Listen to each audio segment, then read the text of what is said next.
Testing, 1, 2. Hello, my name is Troy White. I'm a portfolio manager at Hoodoo Financial.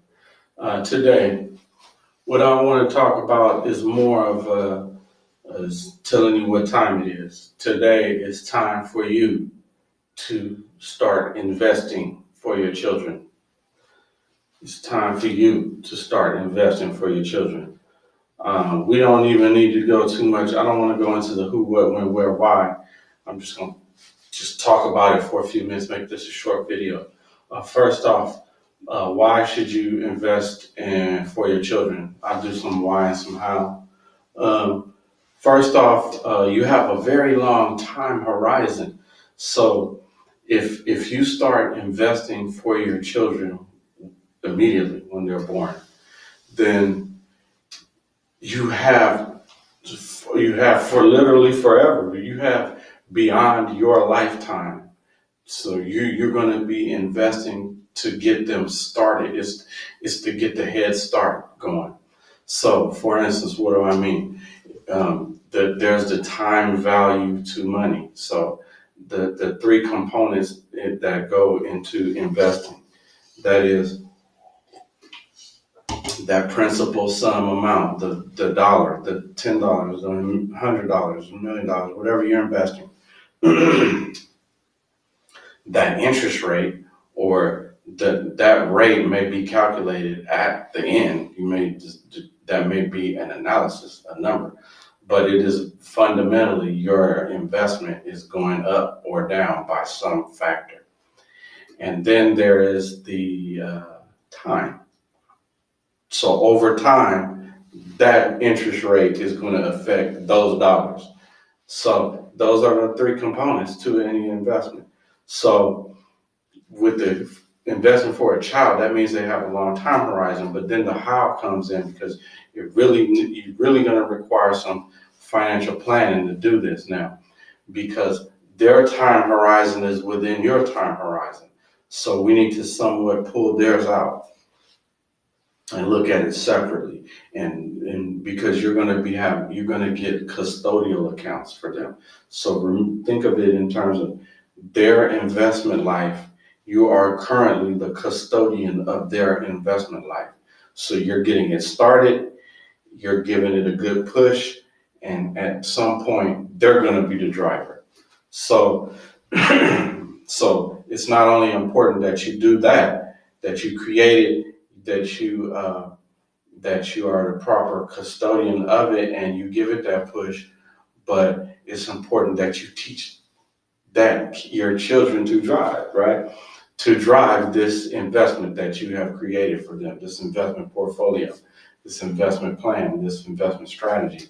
So what does that literally mean? Let's cut to the chase.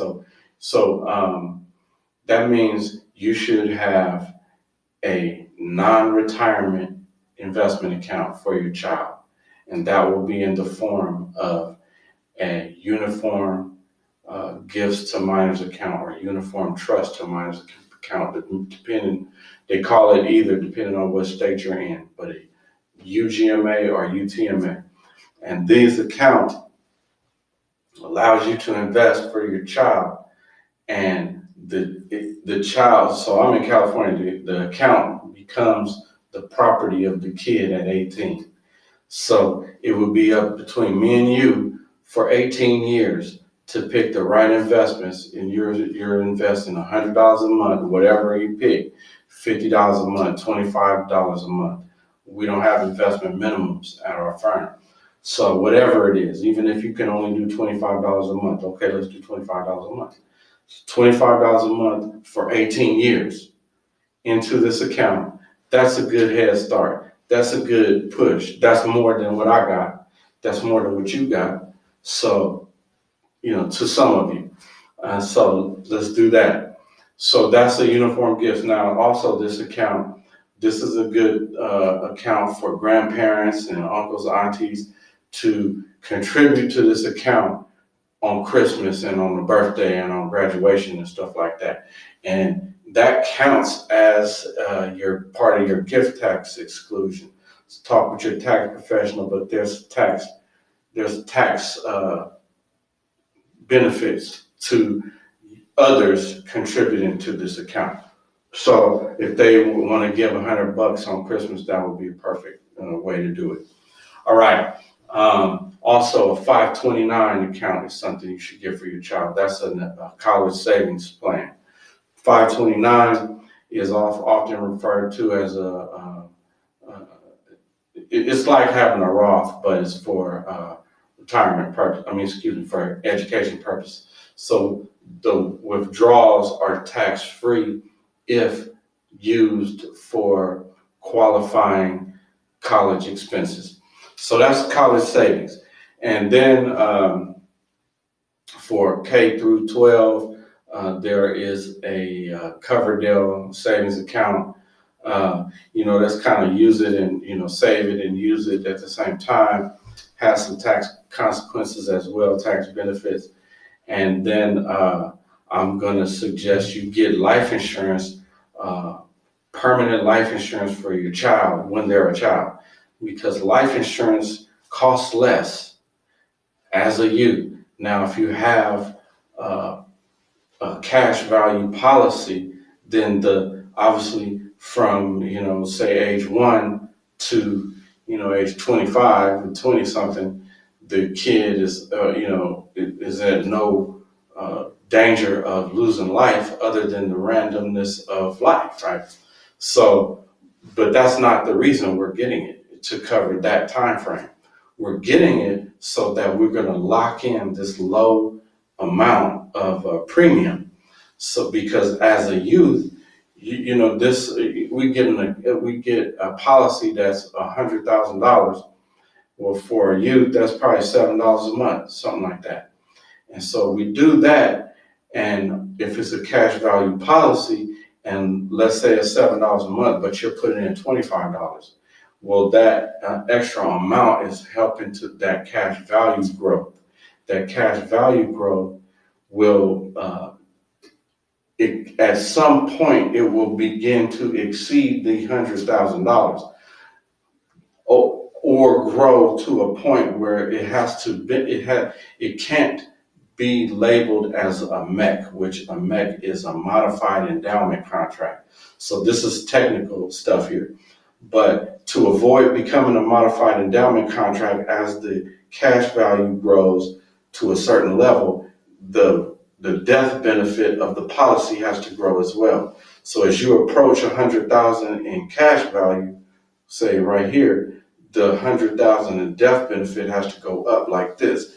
So as this child gets older and older, and let's say now we're past 18, let's say we passed college, you're still putting the $25 into this policy while this child is in college. So when they come out of college, and we're going to discuss some of those other accounts you've been investing in for them as well, while they've been in college. But this is just the cash value life insurance. So after college, now you say, all right, this is your policy. You take it over. You start paying your premiums. I mean, you might still do it, but let's say even if they had to do it, well, the premium is still at that smaller amount. Whereas in his 20s, then his 30s, then his 40s, that premium amount will be much higher. So at any point in time, now that he has his family he's growing into his own life, he or she has his or her own family. Well, you already got life insurance for them. So if something were to happen to them, the family will be taken care of. You've already thought about this. So you've already ensured that your legacy will be protected.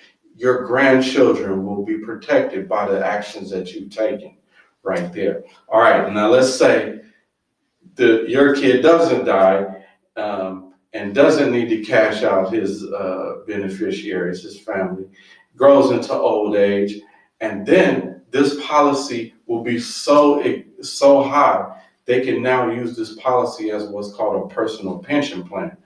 And it gets deeper and deeper and deeper. I won't go into that so much, but this cash value life insurance policy is going to be killing two birds with more than two birds with one stone. So it's going to help us along the way to achieve a lot of things and potentially create a millionaire out of your, I mean, it will, I mean, but you can't say it definitely will. But just based on the numbers, I mean, it will do that over time. If your child's life goes a certain way, that certain way, how will we make sure their life go that way though?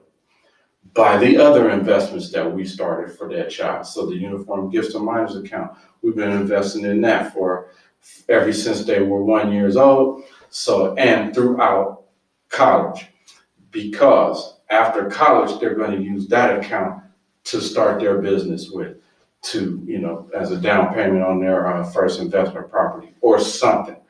Let's not say on the first investment property because I got something else for you on that.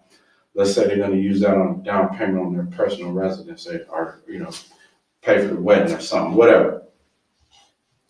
And we didn't need to use that money for college because remember, we started a 529 account. And the thing about a 529, the research has you, we get money for college. I don't even care if you had to borrow the money for college. That's a good debt, in my opinion. I'll go out in a debate with anyone about that, but this the cheapest debt you can have, and you got the most flexibility on paying that debt back, and it's to increase your earning power, and even more so is to increase your knowledge, which is priceless. I don't care if you didn't even use that knowledge to make no money. If you got this knowledge in your brain, theoretically you're going to do something with it, but knowledge in and of itself has value and is priceless to me. So anyway, so we would have had the 529 account. The point is, studies have shown that when a child knows that there is some savings for them to use for college, they go to college. Don't matter how much was saved. It could be $100, $600. I think the study had a number, like as little as $600 or something like that. But the point is just knowing that there's something for you there, because generally you don't have no idea how much it costs anyway. You don't even know how you've never had a life of making money and paying bills anyway. So that part doesn't even resonate with you yet as a youth going to college. It's just the fact that, it's something for me there to go to college. I'm going to use it. I'm going to go to college. And they might fill out the financial aid paperwork as well. And, that amount that was saved for them is just added into the overall package to help pay for college. All right. So that's college. Another thing on paying for college. If you really want to dig deep and create a actual millionaire, and I'll talk to you in depth on this if you were to have a strategy session with me and this was one of your goals. But I advocate you getting an investment property in the town where your kid is going to college at, and not just any investment property. You want to get a fourplex, and if need be, your kid will live in one unit and the other three will pay for their rent, their room and board. Or we rent all four of those suckers out, and that's helping to pay for college itself. So, and then remember, after college, this property is still going to be generating an income. And I encourage you to have this as a goal from the onset of your investment, your child's investment life. So at age 1, you know that we're trying to build up, maybe in your Uniform Gifts Minors account, we're trying to build up those resources for a down payment to purchase this property for your kid, in your kid's name, your kid. Because remember this as well, if somehow we can hire your kid, then your kid can, as a youth, your kid can qualify for, they have earned income. That means they can invest in an IRA. So we can actually start investing for their retirement early on in their childhood. The ways in which we are investing for that kid. So your kid, our children, to build this, not just to build a legacy to pass on, to go ahead and build a millionaire, build a wealthy person, build a person from the ground up that has the world at their feet, that can do whatever they want to do. They don't have to go to work to live. You have already provided the means for their financial life to be sustained. Now what they do with their college knowledge is just, the betterment of the world, the betterment of their community. All right, so I'm saying a lot, but fundamentally, it's just the reason you need to invest in your children is to give them a head start. Why does each generation have to keep starting from scratch? A crab at the bottom of the barrel trying to make his way up. It's time for that to end. It's time for you to invest for your children. And, what's your why? What's the reason why you invest at all? If not for them, if not to pass on, you just want a shiny car, a couple, rings and necklaces and stuff? Or is it deeper than that? If it's deeper, I'd love to help you. So again, please like and share this video, subscribe. And if you would like to explore these investment strategies and figure out what it is exactly that you could do to improve your investment life, your financial planning, and your financial literacy, then in the description will be a link. You can book a strategy session with me. Please don't do that if you just want to talk. I'm only interested in helping people who want to be about it. You ready to plan your investment life and build customized portfolios, improve your financial literacy, and you're ready to start now? Then book a time with me for a strategy session. I'll cut it right there. Thanks for listening. Holla back.